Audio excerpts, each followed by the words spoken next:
Hi, welcome to Level 30, the podcast made by Scots for whoever wants to listen. Welcome. My name is Jen, also known as Jammy Bella. Take your pick, and I'll pop you over to Scott. Hi, I'm Scott. I don't know what my arms were doing there. If you're listening to the podcast, you didn't see that. If you're watching the video, congrats. I like video games. That's why I'm here. Hi. Hello, I'm Isla, also known as Zesty, and I don't have anything further to say. Fantastic. And hi, I am Walt R. Kong, the resident VTuber out of the lot, and the one who probably has the most expertise in video games out of the lot of them because they're useless. Boo! Boo! Sweaty boy. The humble What brag is- does not work in this. No. Oh, What is our never- topic of conversation today? Well, I'm going to introduce a new bit. At the beginning of every episode, I want to ask people what they've been playing. And I don't want a big explanation, but I just want you to go, I've been playing this. Just as a little wee snapshot. So, Jammy, what have you been playing? I've been playing with people's emotions. What about you? Oh, I love it. Scott, what about you? So last time I said I'd put 87 hours into Monster Hunter. Currently, we're sitting at 144. That's what I've been playing. Well done. I'm so proud of you. How I'm about you, not. Walt? I've currently been playing Final Fantasy X-2 and Yakuza Like a Pirate. I haven't had a chance to touch Monster Hunter again. Fair enough. You're slipping down the ranks in terms of the hours, and I've been playing Persona 5 again. I'm the expert now, motherfucker. The BAFTA Video Game Awards happened recently. I'm going to say recently because God knows when this is going to make it to air. So we've name dropped a couple of the games that made the headlines in previous sessions. Does anyone want to make a wild guess as to what they were? I know one of them, so I'm not going to do that. That feels like Yeah. cheating. I honestly don't know what I'm doing here, guys. Why did you want to make a podcast with me? It's so It's I very can ask entertaining. questions and know that you don't know the answer because I didn't know this. I have no clue. I know about one of the winners because it was all over everything. But Yep. I genuinely, Do you remember what the game they were in? yes, something the deep. Yes, there we go. So, Still Wakes the Deep, one set on a oil rig in Scotland, took a number of prizes, new intellectual property, and it also got leading performance and best supporting performance. And the very famous, iconic Scottish actress Karen Dunbar had a very impressive speech when I'd just like she to point out, accepted hers. she's not an actress. She is a gynecologist. She made note of that in her speech. She did. I apologise. Does anyone understand what she meant by that? She's a lesbian. She's a lesbian. Is that what it means? Yeah. I didn't love have a you clue. for keeping all of this. Like, why say that in a speech? Because it's funny. Because it's funny. It just went totally over my head. You were like, oh, is she? She? No, I knew she wasn't. I just didn't understand I the didn't know bit. she was a Fuck off. doctor. God. Fuck off. Wait for this to come out and someone to pick it up and go, no, that's nothing to do with their sexuality. Yeah, I bet. And then we get cancelled on like episode 10. Beautiful. Oh, we had a good run while it lasted. It's fine. So the other ones that made the headlines, what I've not heard of, is Astrobot took Best Animation, Audio Achievement, Family Game, Game Design, and Best Overall Game. Has I anyone haven't played it? I haven't played it, Yeah. but I've watched people play it. As- And it's as- fucking no. incredible. Astro Boy is like the poster child for the PlayStation 5 and PlayStation. 'cause- It's Wait, is it Astro Boy or Astrobot. Astrobot? It's Bot, Astrobot. sorry. I was about to say, Astro Boy is like an old manga series or something. Yeah, that's an old manga series, yeah. Weeb. Can I ask a quick, a genuine question? Genuine. Genuine. Coming from a place of absolute novice, don't know why you have me on. If we actually ever do get any real viewers, I bet they'll all fucking hate me. But where do you guys, specifically Scott and Walt, where do you find out about this? Do you get like a magazine? I'm being so deadly serious right now. Is there like a web page that you visit that's like, here's the upcoming games? Or like where do you find out the information about because whoosh, this I goes see all right of- over my head. I see it all through the lens of YouTube. So the people that I watch on YouTube tend to cover, like games but like the ones that I watch are usually like Elden Ring challenge runs and shit like that.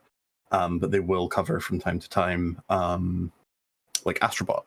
Tulaka Mango was the channel that kind of put me on it, and he did like a whole playthrough, and I get why it won, because it is someone who really wanted to make a good game and went and did it, and they didn't get like shut down by anyone. They didn't get put on crunch time, or if they did, it doesn't show, because it's just a really tight, cool platformer that kind of shows off what the PS5 is capable of. Those aspects of it are a little bit like, ooh, you build a spaceship that is a PS5, and you have to find, like, oh, the solid state drive. Oh, here's all this stuff. That's a little bit like blah. But the game itself, is just really fun platformer, like Banjo-Kazooie Collectathon. You go around these worlds, you have fun, they're little sandboxes, you just do a bunch of shit. And it's a good fun time. And I think, honestly, from the look of it, it's probably the only good platformer we've had in a non-Nintendo platformer we've had in a long time. Even though Scott done a me and went on a tangent to actually answer Jamie's question, Thank you. it's just the algorithm. It's because so I'm on Twitter. I'll still call it Twitter till the day I die. Fuck you, Elon. Yeah. Keep that in. I follow certain. Thank you very much. I follow certain video games and stuff, and it's the same with TikTok. Like if there's news in that, I will stay on that video, so the algorithm. So yeah, it's just literally the algorithm keeps me up to date. Really, it's good in that kind of thing. That's what I meant to say. Yeah. Talking about. Can I ask, does your Steam account also sort of show you what's been most downloaded? So when you guys log into Steam, do you see what everyone else is playing? Yeah, there is a category like when you go into Steam and you can click on it. It's like most popular and new, and it's like if there's a new game that's usually up there. Do you click on that though? Yeah, it's like a chart. It's like a chart of like here's the most downloaded game. It's like you can just how you can click on a tab to organize games by price. You can do that for the popularity of a game. Sorry there. So that's my Steam homepage that I've just popped in the chat now. So they've got, featured and recommended. It is like a website you would go on to buy games. So I kind of wish they had a sort of, because my thing is I do want to play games. I do enjoy it, but I don't know where to start. And there's, all these like people who recommend games to me are mostly male or male presenting. So to have like, and that's not really my vibe for like the really, I don't know if we want to put gender on a game, but you kind of know what I mean by that. So they'll recommend me these games and I'll be like, yeah, that just seems like not my vibe. I wish there was like a website where you could type in the games that you've played and enjoyed, and then it comes up with, well, if you've enjoyed this, you might enjoy, and then like a percentage rating, 95% will enjoy this. Steam kind of does that. So Steam does it based on your library. Myself then. I'll go fuck myself. No, you're fine. I would argue. All right, so I'm going to cut in here just quickly. I would argue this is the entire point of the podcast, is to create a bit of variety and to discuss games. Yeah. So Steam, the way they do it is based on what's in your library. So they can only recommend you things you'd like if you have a shitload of games in Steam already. They recommend you games based on what you've played a lot of. So no, it's not a go fuck yourself thing, because you're coming at this from someone who grew up playing PlayStation games. You like the classics, but you're not really a PC gamer. The only things you really play on PC are like Borderlands, right? And The Sims. Yeah. So yeah, there's not much you can go, like an algorithm can recommend off of that. By the way, I want to copyright this right now. If anybody's listening to this, and it's like $1 million idea, it is mine for sin. The algorithm, like in terms of social media, is a lot better than in my case, a lot better than things like Steam and like the PlayStation Network, because like I've had like especially with the PlayStation Network, it's when, oh, you've been playing a lot of Persona 5, you might like FIFA, and then I'm just like looking at it going, do I really like that? Yeah, no, the algorithm. Do I look? Yeah. Is it not also? Are we not also influenced by what our pals are playing? Because Yeah, I think you it and me is, both took recommendations when we started playing. Of going, I asked Walt what's good that me and Jamie can play, and you said Borderlands, and that's where we also got it. It's not It Takes Two. It's A Way Out. So we tried A Way Out first, and then we tried Borderlands. We never left, but we got recommendations from pals, and then I started Slime Rancher because I kept hearing Scott talk about it in the podcast, and then my sister recommends me games as well, and sometimes they work and sometimes they don't. But it's actually, I will trust someone's recommendation of someone I know more than I will some random person online, because I'm so cynical. I'm like, you've been paid to tell me it's good. I don't trust you. I'll find my own way. And then I play nothing except the stuff I've already tried. That's fair. That's fair. I think also, like, I used to spend a lot of time on Twitch, not so much anymore because I'm very busy. So like I used to kind of like scroll through Twitch and find streamers and find what they were playing and then be like, oh, as we've discussed before, I've then played the game by proxy, thank you very much. And being like, well, that seems like a bit of me, or oh my god, I'd rather shoot myself in the face. So maybe I need If to you get want to back shoot into yourself in that. the face, have I got the game for you? No, I was just looking through my Steam library. There's one called Buckshot Roulette, which is literally just Russian roulette, a video game. Oh my god. It's just to very, go back on very topic. cool. So weird. Right. Unless it is just Russian roulette, is that right? it's got Pretty much, elements yeah, it's to got a change really it up. Cool and art everything. style. There's like gambling. There's different. We can't talk about gambling, can we? No, I'm sure we can.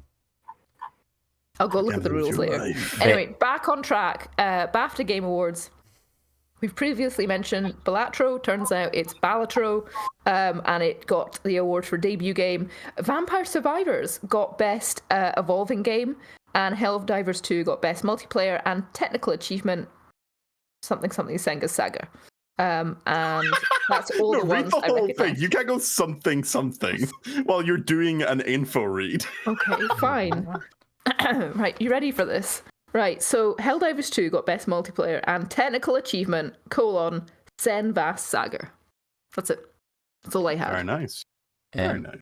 I would like to point out, which is a great thing actually for the BAFTAs and the Video Game Awards, like the only maybe a big AAA or just a little bit lower games looking at it was Astrobot, and I guess you could say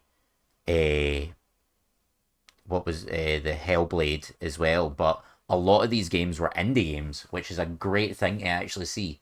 I think 2025 for me is, and it's again with the algorithm, I've been seeing a lot of indie games and everything that are just little neat things that I'm like, oh, I can't wait to try that out. It was how I discovered like Hi-Fi Rush that I loved, and I keep harping on it. Sorry, we're closed. I think 2025 is the year of the indie games because AAA games are now just getting a bad rep. When I see it's like, oh, here's a AAA game like the new Assassin's Creed, which I think from what I've been hearing, people have been enjoying it. My Faja has been enjoying that quite well, but it's like the AAA games, I feel like they put more money into advertisement than actual development. They put a lot of development in. It's a common theme when it comes to these types of games where there's always a day one patch because it's filled with just horrid messes and which just ruin the experience. But yeah, that's my So call. I don't know when the cutoff is for the games. And then there's Monster Hunter and Wukong that came out last year. So I don't know enough about the categories for what fits and what doesn't. I would like to double back though. The leading performance award for Still Wakes the Deep was won by a Scottish actor called Alec Newman, given that we've already covered Karen Dunbar.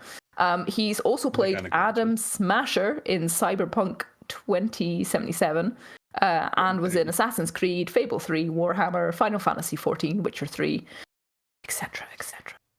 He's done quite a lot. I was looking at the other people who were nominated for that, and it's a game I haven't played yet. Is oh god, what was the name of it now? There, Thank Goodness You're Here. Matt Berry in it, so he beat Matt Berry, the legend that he is with his voice. Karen Dunbar and Yes! Matt Berry went together, I think, to the awards. Ah. Oh, that's so nice. You know, Because yeah, Father? thank goodness you're here. Won best British game. If you're gonna do Father, you gotta give it everything. Well, you gotta give it Father. Because if you remember, I'm the one who has to edit this most of the time, so that's why I didn't do it. Well, enjoy Scada! There you go. sorting our peaking mics. Trivia about Still Wakes the Deep. It has a Gaelic subtitle option. Nice. For the 5 people who speak Gaelic. Ooh, I natively. would refute that. More people speak Gaelic than you'd expect. And the I trailer remember- was the soundtrack for the trailer was a Gaelic song called "Being Here Has Caused Me Sorrow" by Maggie McInnes. So lovely little Scottish references scattered throughout. This isn't a I tangent. remember Oh, sorry. talking about Still Wakes the Deep episodes ago. Mhm. Yeah. None of y'all knew what it was. I just want to point that out. Eh, None of y'all. See, Actually, you have your finger on the pulse. I'm sorry. I want to give a little peek back. Actually, we got it. I want to give a little peek back at behind the curtain. Episode 1, I was meant to talk about Still Bake the Deep. I had an A4 sheet written. Every time, oh yeah, Walt's going to talk about Still Wakes the Deep for this next episode. Still haven't had a chance to talk about it. You have. What one? Are we cutting this out? Because this No, this is my This actually. feels Honey, sad. I specifically asked you about Still Wakes the Deep, and you've had your little segment, and you edited it, and it's the one that's being aired today. Okay. It's Also, you said still bakes the deep, and that's really I funny. know. to maybe just my pronunciation there, sorry. Is that me? Yeah, the ding dong. That was you. Oh, right, okay, sorry. I am congested. Go fuck yourself. No, we're talking about the No, bell that we no, can no, hear in the sorry. background. I can't. Yeah, help I'm that. talking about the bell. Walt said still bakes the deep, Oh, which right, was okay. quite funny to me, and I'm going to make an I edit of still that. can't hear the. It's fine. Fuck it. So we've gone off track, but that is the video game BAFTAs pretty much summarized, and the only Scottish references were from Still Wakes the Deep. Wakes. Fantastic. Wakes. So I want to ask those who are interested what they feel about the price tag on the Switch 2. What is the price tag on Switch 2? No, so I've actually seen, sorry, because I can actually talk about this. I have actually seen a comparison, like a side to side from the original Switch and then what the Switch 2 does. And I think has it got less battery life? I can't confirm or deny, but I wouldn't be Okay. surprised. I think it's got less battery life, more expensive. I remember I seen a whole, oh my god, this is so shit, Jen. Nobody cares about your half-assed things that you cannot remember. But I remember being like, no, but I remember reading it and like watch like the comparison between the original Switch and then the new one they're going to bring out, and I was like, okay, like in what? Like, is it just a case of I want the In what? newest thing? Like, actual in what? Like, do I just want the newest thing because it's the newest thing? Like, what are you bringing to the table, Switch? Impress me. Do you know what I mean? Can you load my dishwasher for me? No, I don't think you can. Therefore, what's that price point all about? You know? It's to do with the upgraded quality of like the graphics, the processor. So I think we touched on this a little while ago in a couple episodes. It's going to be on par power-wise with the Xbox Pro and the PlayStation. Sorry, the PlayStation 4 Pro and whatever the last Xbox was. So it is an upgrade, and I think a lot of people are going to harp on about less battery life. They're probably using something similar battery size wise, but because of the extra like processing power and graphics, it's gonna use more battery. And to have something that powerful in a handheld format is quite impressive. Like I know we've got Steam Deck and all that kind of stuff, and it's been around for a while, but this is taking it mainstream, and I think that's quite important for gaming in general in the future. I think it's interesting, doing what the PSP couldn't. There was two interesting things that I saw from the Switch, and of course that is a high price tag. I think it's round about £60 to £70. I can't remember. Per It was like game. per Yeah. game. Mhm. But then there's this thing where you can't buy the physical. You can't buy a physical copy, but you can buy a key. So it's like you download the game and then you use this key, so then you can play the game. So the cartridge itself doesn't have any of the data of the game on it. It's just a key, so you can play it. Is totally It's bad. Yeah, it's bad. The other thing they introduced, and it was very interesting watching the live show. They've introduced a thing, and I think it's called Game Chat. And the best way to describe it is kind of like Discord, where you can be on camera and everything and talk to people and then share your screen. And when they were showing the screen, the capture and the frame rate looked very bad, which I will applaud them at least going, here's what it's going to look like. Pretty crappy looking. They had the balls to show everyone. It was like the fucking iToy for PlayStation 2. Yeah. Genuinely, that's what the quality was like. It was that bad. At the same time, though, this is a big step for Nintendo, because Nintendo's always about community and thing, but they're always about community and playing together locally. Nintendo is very infamous for terrible online games. Like, it is so bad. Like, when jumping onto Monster Hunter, like with the previous Monster Hunters, try to play an online game with someone on a Monster Hunter on an online game was jumping through so many hoops to get it done. Do you guys remember, this has got nothing to do with anything, the Xbox Kinect? Was it the Kinect? Yeah. Where it cast green dots all over your like room? Yeah. So you could like move, and it had the little camera, and it was like almost like motion capture. Yeah.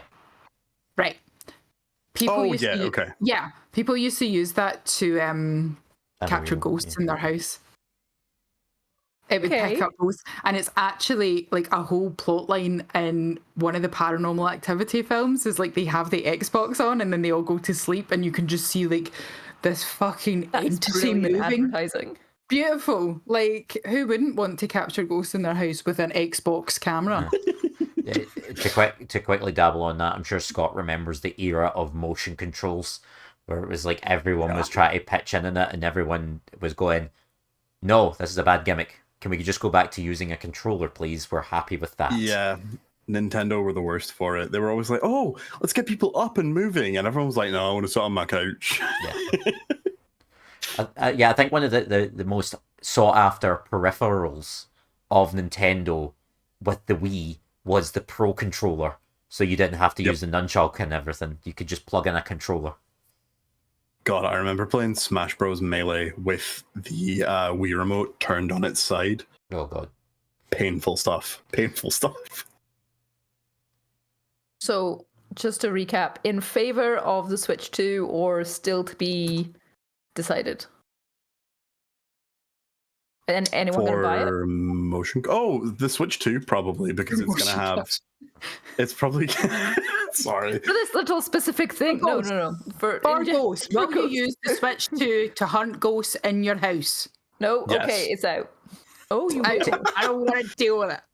I am gonna buy the Switch 2 at some point. I probably won't buy it on release unless I'm a Pokemon baby. I've grown up with Pokemon my whole life. It's only ever gonna come out on Nintendo consoles, and if I want to keep playing Pokemon, I'm gonna have to buy it. So I'll probably wait until there's a better library of games. But yes. My question is, at what point does it become too expensive for the games? Because at the moment, 70, 80 quid per game is a lot of money, but the markets have been a bit up and down recently. Tariffs, imports, exports, there's a lot of uncertainty, which usually leads to price increases. The question is, where's your cutoff for a game at the point where you turn around and say, no, I'm not paying that? Probably about where Nintendo have priced their games. Yeah. Okay, so about 80 quid then. You're willing to pay 80 quid, but no further. Oh, see, even that hurts. 60 quid is my limit. 60 quid for an amazing AAA game. But the thing is, I'm going to go on a tangent again, sorry guys. The slop that the Pokemon Company have been putting out and charging full price for is fucking unacceptable. It's absolute dog shit. When you see the way other games perform on the Switch, you can't even go, oh, it's a performance thing. It's just lazy on their part. Pokemon is the biggest franchise in history. They can put a bit more money and effort into their fucking games. You listen to Pokemon Company, don't fuck it up. You have one more chance. Because I think it was it Scarlet and Violet was the latest one, and it was an absolute hot mess. I think to give more context, I think the Pokemon Company, they don't make their money off the video games. They make their money off the merchandise. That's where they're making their money off of that and Pokemon cards. But talking about the Pokemon cards, the whole thing, that's a whole podcast in itself. Like, yeah, it's an absolute shit show. Jamie, what's your cutoff price? A fiver. Oh, yeah. How much do No. you play for Borderlands? Okay. I genuinely wouldn't go above 40 quid. That's my cut off. That's quite reasonable. Yeah, I think that's quite reasonable. I think 40 quid. Like, obviously, if it's something. But I'm thrifty by nature, do you see? So if it was something, like, for example, I still really want to see Gladiator 2. I never got the chance to see it in cinemas when it was out in cinemas. And I've still not seen it. And I'm just waiting for it to come on a streaming site because I am not paying Amazon Prime. It was like something like $13.99 to rent the film. I was like, go take a flying fuck to yourself. For legal reasons, Jen means Netflix, Disney Plus, Paramount Plus, something of that like. Yes, any other fucking streaming sites, whatever. But Not the illegal so ones. I'm quite thrifty. So, and I can hold back on something that if it's not like my whole personality at the moment, then I don't mind waiting for it. You know what I mean by that? Next time, Jesus. But like, if there was something that if Grand Theft Auto suddenly became my whole personality and I was obsessed, and then it came out at 90 quid, you're damn right I'd probably pour myself a couple of vodkas, let's be honest, and be like, you deserve it. You know, so it's got to be something I'm really, really, really, really passionate about. Got you. I think it's interesting because I went on eBay to buy Horizon Zero Dawn because I was like, I'm not paying the price that they're selling the digital version when the game has been out for 10 plus years. If it's going for 40 quid online, it's too far. If it's an old game, it needs to be around a tenner, and I'll get that online. And Yes, Isla.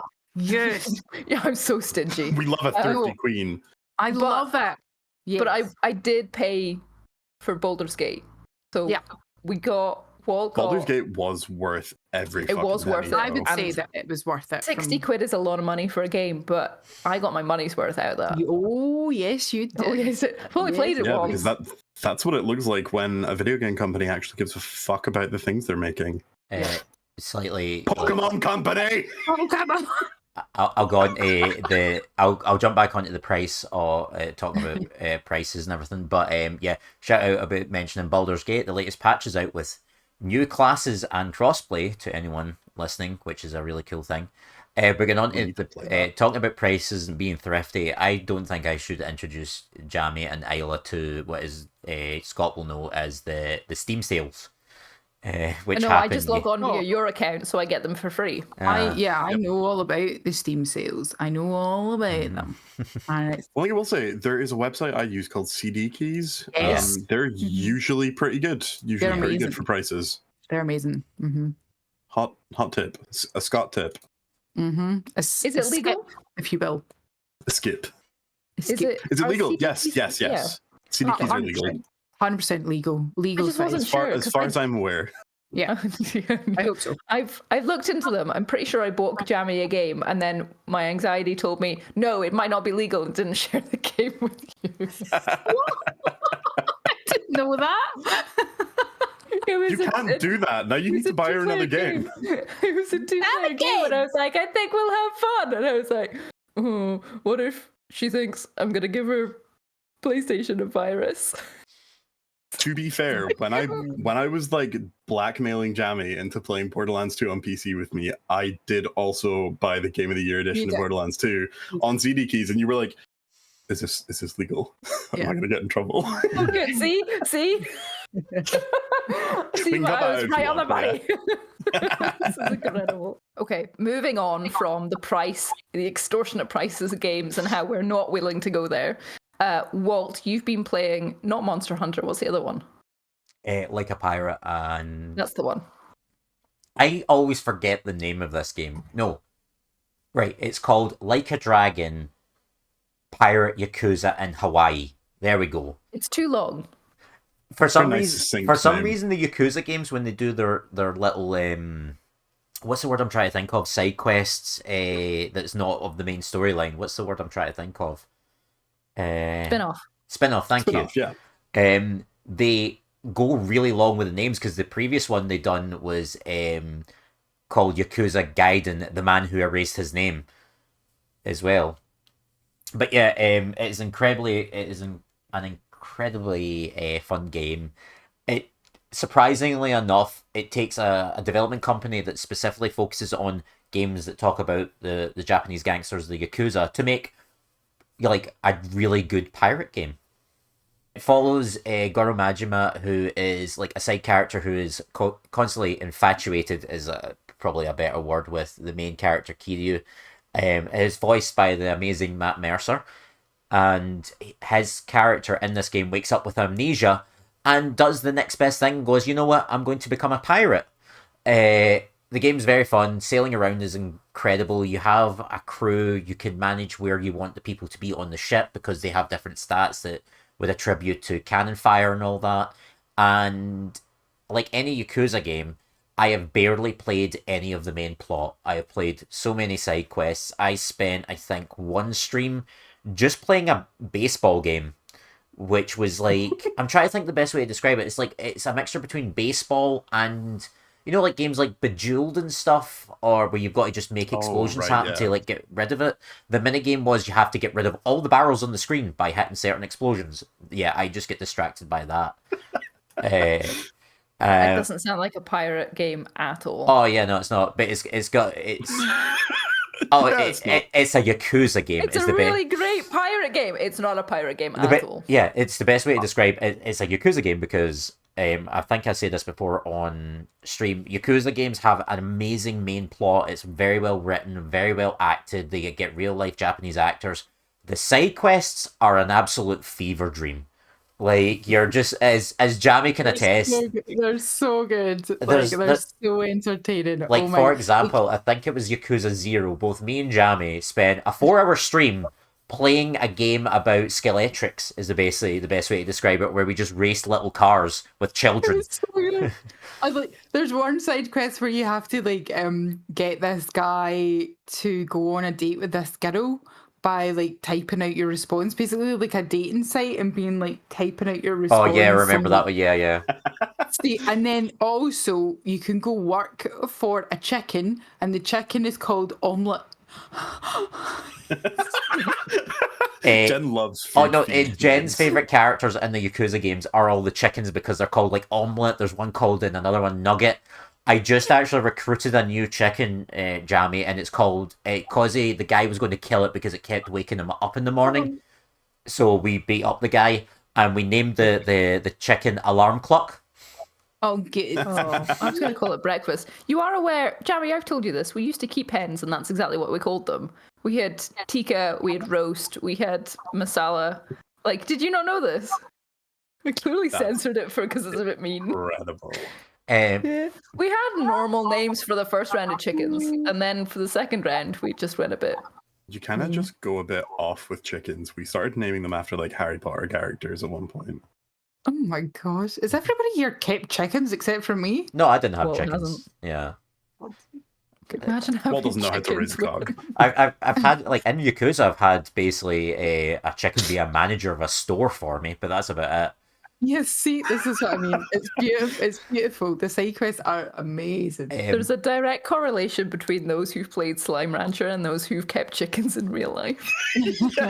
I think that might be it, honestly. That's why we enjoy it so much. It takes us back to simpler times. So, moving on, because I'm aware you can talk about this for hours and hours.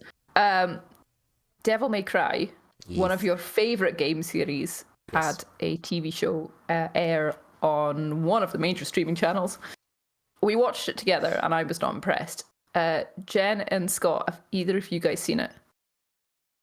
Animated Jen is probably never going to see it. People are shaking their heads no. Oh, it's animated? Yeah. It's animated, sorry. I didn't mention that. Oh, Okay. I don't know Yeah. why, but I expected it to be a live action thing, and that's why I was like, nope, not interested. Well, you have played all the games and absolutely loved it. Give it a rating out of 10 for me and explain why. I would go for a 6 or something, maybe. Like, it was good. But as like, see if you go into it and you're not a Devil May Cry fan, you might actually really enjoy it. When we were watching it, I discussed at one point, it was like, if they changed this thing, it would have been drastically better, in my opinion. And they would also make one of the major characters more relevant because they just threw this character in for fan servicing, but they served no purpose. I think there was, out of all the fight scenes, about 75% of the fight scenes was Dante just using his fists, but he never uses his sword that he has. He always loses it and never has it, and stuff like that. But yeah, I would say stuff like that. But they have a theme song. Well, the music is really good, and The music is TV really show. good. But like, if you want to guess, and I'll give a hint, and this is to Jamie, it was of our teenage generation. The type of, and it's an actual song. It was not written for the I anime. thought my quiz questions were difficult. If you want to take Jamie, a guess, guess a song. it was our very teenage high school years. You give me a genre. Rock. Yeah. I'm gonna say like My Chemical Yes. Romance. Mr. Brightside. No, rock, like new metal, new rock. Like rock metal. Trivium. No. I don't know. No. Oh no, I didn't mean to put it that way. No, it was Jen. She was like, fuck off. I Trivium. don't know. Tenacious D? No, but like in that kind of era. Put them out of their Foo misery. Fighters? They're never gonna No, get it. It was Limp Bizkit Rollin'. Motherfucker. That makes sense. There's also another scene where there's a battle happening on a highway that has Papa Roach's Last Resort playing. Yes. Okay, I love this. I'm watching it tonight. And they all. Okay, wait. Well, continue with the music, but I will cut in and give my opinion. And the other one was Evanescence wrote an original song for the anime. Nice. What? Yeah. Oh, that's awesome. Okay, so the music is the best part about it. Yeah. I love a confident, cocky protagonist, but something about the writing just didn't sit right with me. It didn't land right. I just felt he was annoying, and I thought there were some major plot holes. I think that the writers changed the plot, and that's why there are plot holes. And actually, if they kept it the original way, it would have made so much sense, and it would have been hell of a lot better, but maybe a little bit predictable. It's like midway through, they were like, we should change that. Yeah, just, and then I like anime. I like the ridiculousness of anime, but I didn't think it landed. And Walt was sitting next to me, and I was just like, I'm not engaged with this. I'm just like, yeah. It's understandable. To go on to the plot, and it's what a lot of people like were complaining about. Like when it comes to like adaptations, people want they want a 1-to-1 of the story. You can't really do that because like the story's based around Dante's awakening of his devil form, which is of the game Devil May Cry 3. There, like, see if you put the cutscenes and everything of Devil May Cry 3, there is little to none plot. But I've never seen. Oh yeah, no, that's understandable. So I came from it completely fresh, and it didn't land, which is a bad sign. Is he called Dante because of Dante's Inferno? Yeah, a little bit, because his twin brother is called Virgil. Cool. But yeah, to quickly gloss over the plot of Devil May Cry 3 is Dante owns a bar. It gets attacked. His twin brother begins to start to open a gate to hell. Dante fights his way up the tower, loses to his brother, fights his way down the tower, they fight again, and Dante seals up the gate to hell. That's it, really. And then there's another like plot device with one of the characters. But yeah, that's it, really, because the game is an action game. It's about the action. Anyway, so mixed reviews, but the music is banging.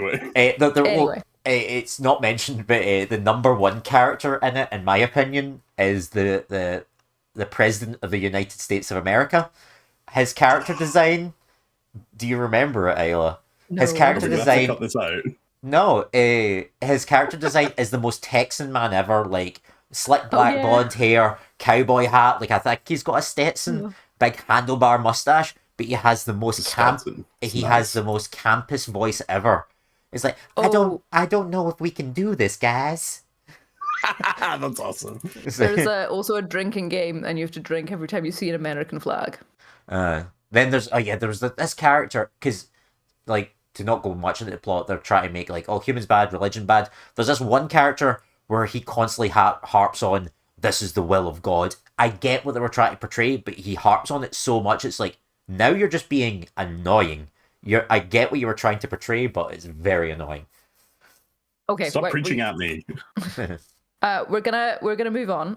Jamie, do you want to tell us about the latest season of Black Mirror? Particularly, we're gonna focus in on the Scottish link, which is the episode with Peter Capaldi. Peter Capaldi ties nicely in with gaming as well. So yeah, I suppose slight spoilers. I'm not going to give away the whole story, but there's an episode of Black Mirror out just now with Peter Capaldi, and he's basically like arrested for this murder. That's how it starts. And then it evolves into, there's lots of Easter eggs in it. I don't know if any of you ever did the interactive Black Mirror, the Bandersnatch. So he's in it. Eyebrows guy, Will Poulter. Yep. He's in it. He's fantastic. Weird guy who sounds like this. Yeah, that's a really good impression. It's Adam Warlock. He's in it, and he gives Peter Capaldi's character this game, and he's basically like, no, these little, Video game avatar characters, guys. yeah, are sentient and they're alive, and you got to look after them. And he becomes obsessed. And in it, he lets this pal crash with him, and his pal finds the game and starts killing the little things. And it's a fucking horrific scene. Now, these are like, I don't know, fucking video, like They're animated. They're not Pac-Man, but the ghosts at Pac-Man. They look like the ghosts at Pac-Man. They're just 8-bit little characters. 8-bit little characters, yeah, and he starts killing because it's fun, and like, well, I wouldn't know any different because this game's really fun. Look at them, they're fleeing from the fire. This is so fun. And then, do you know what? The whole point of Black Mirror, the reason it's called Black Mirror is because when you stop watching on your TV or your phone, all you can see is a black mirror. And honestly, it's like, I was like, how many people have I killed in games? Genuinely. How, like, millions, right? Because, right? There's a quest in Borderlands to say, shoot me in the face, and you get a reward when you shoot them in the face. But I'm not talking about people who are actively shooting against you. That was I'm consensual. I'm talking about Roller Coaster Tycoon 2, picking up the little people and drowning them, or building a roller coaster purposefully that shoots off and it explodes into flames. The hours of fun. Or Roller Coaster Tycoon 3, where you can have a zoo and then let the fences down and let the lions get them. You know? That's fucked up. It's so... And Put it in the game, though. But it like held up, I guess, a black mirror to me, and I was like, oh my God, like this is horrifying to actually think about. When you really think about how fucked up it is, even for playing the Sims, watching girls play the Sims, by the way, is the most unhinged and beautiful thing in the world, because it's all like, so here's my graveyard, and what I do with this graveyard is I send them all to paint in their individual rooms, and then I'll set a fire, and it's the most fucked up sentence you could ever imagine, but yet it brings me and millions of other people so much joy, and I don't understand the psychology behind it. Let's not open that fucking can of worms. We don't have time to unpack all of that. But it was an incredible episode. I won't give away the ending or anything like that. Incredible episode, but it really made me think when I was watching that scene, this is horrifying. But suddenly I'm like, oh my God, all those poor little 8-bit characters that I destroyed. And it's just... Yeah. I've seen, because there's like Netflix games now that you can play. Yes. Yeah. There is a game version of, I'm assuming, that episode. And it's the game from that episode. Yeah. Uh, Yeah. 2 points I want to People are bring not up. learning their lesson. No. Two things I want to bring up. I only saw the trailer for it, and I know like that you're talking about little guys. The design reminds me more of the game Lemmings. Yeah, I was Uh, going to say Lemmings. Yeah, but the second thing, Which also, Scottish Link, by the way, Lemmings was made in Dundee, Scotland. It was. Yeah. It was indeed. the other thing was, and I'm assuming, Jamie, you do not know the meme because you were talking about Roller Coaster Tycoon, which relates to this whole thing of just being absolutely like sociopath kind of thing of like killing people of the meme Mr. Bones Wild Ride. No. And do you not know this one, Scott? And I don't. it was just a thread, and I think it was on 4chan or something. It's like we made this ride, and it's like the entrance to the ride is like a big skeleton, and it's called Mr. Bones Ride, the Wild Ride. They made it that long that the ride lasts 70 years. And it was just like, I made this ride that lasts 70 years for them to get off, and it's like, you know how you can click on the like little characters and see the review of like rides and stuff, and it was just one of the reviews of, I want to get off Mr. Bones's wild ride, please. I've just looked up. That's so good. Yeah. But they also have save things this. like Roller Coaster Tycoon is like dark, you know, like it's supposed to be fun, dark. There's such a thing as like a euthanasia coaster. I don't know if we can say this. Oh, like I know the one you're on euthanasia about. Coaster I know people that. have made. Yeah, and it would be like logistically, like scientists have worked out what a roller coaster would need to, the height it would need to be to kill you sort of on the roller coaster. People have made this in Roller Coaster Tycoon. People have no qualms doing this. And it's just the psychology big. And I will openly admit, I am one of those people who is just like, I'm going to pluck. Like, someone was like, I don't like your park. And I was like, do you know what? Fuck you then. Get in the pond and fucking drown. Like, I was just so. That's sociopathic. I know. I That's what I'm saying. It held a black mirror to me, this episode. And I'm like, I will never kill another sim again. I will treat all, computer characters with love and reverence and respect, and repented for my ways. Well, on that note, I'm just going to add a little bit of Scottish sprinkles through there. Peter Capaldi has like a current age character, and then who plays the younger version of him is an actor called Lewis Gribben. He's from Glasgow, and that's all the details I've got about him. So pretty new on the scene, but he does a fantastic young Peter Capaldi. Sorry? Should have been Lewis Capaldi. Should have. No. But it's a very good episode. I would highly recommend people to watch it, and maybe be a little bit horrified by your actions that you have done to Sims or people on Roller Coaster Tycoon. Okay, yeah. Thanks, Jamie. Nah. Anyway, On that somber note. On that somber note, do we have a history fact for today? Yeah, we do actually. It's kind of to do with Still Wakes the Deep, but actually not even a little bit. So obviously Still Wakes the Deep is a oil rig, but did you know that back in 1900, specifically Boxing Day 1900, there was the Elanmore Lighthouse, and basically this lighthouse was completely island was completely uninhabited apart from this lighthouse. There'd be 2 lighthouse keepers, and they would be there for 3-4 weeks at a time, and then the relief would come on the boat, relief would get off, they'd get on, catch, see you in another month. But the island was originally founded by a saint who in the 6th century came over, built a church, and shepherds used to sail to the island and let their sheep graze, but they would never stay overnight because they were scared of the spirits that they thought were on the island. So anyway, Boxing Day 1900, the relief is coming over in the boat, and the normal thing to do is sound the horn, make yourself aware. Nobody answered. It's like, that's strange. He gets in a little paddle boat, he goes to the island. The lightkeepers are nowhere to be found. All the clocks have stopped. The guy was writing in his diary, and his last entry is like, they are coming. It was something really creepy like that, like they are coming, and it stops. Their coats are there, their jackets. Now this is December and an island in Scotland. So they've left all their coats, their hats, their gloves, everything. All the clocks have completely stopped dead, and they were never seen or heard from again. They just completely disappeared, and it's never been solved. So a little bit like Still Wakes the Deep. Who knows? Could It's be a new ghosts. horror game for the making. I say they get the Xbox Connect camera out on that fucking island and see what's going on.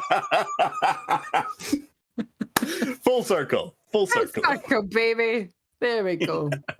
So that is all we've got time for today, this evening, whatever time you happen to be listening on. Thank you very much for your time and attention. If you have any price cutoffs that you refuse to pay in new games or new consoles, if you have any opinions on the BAFTA Awards, or if you too were a sociopath in Roller Coaster Tycoon or The Sims, let us know. Share your dirtiest secrets with us.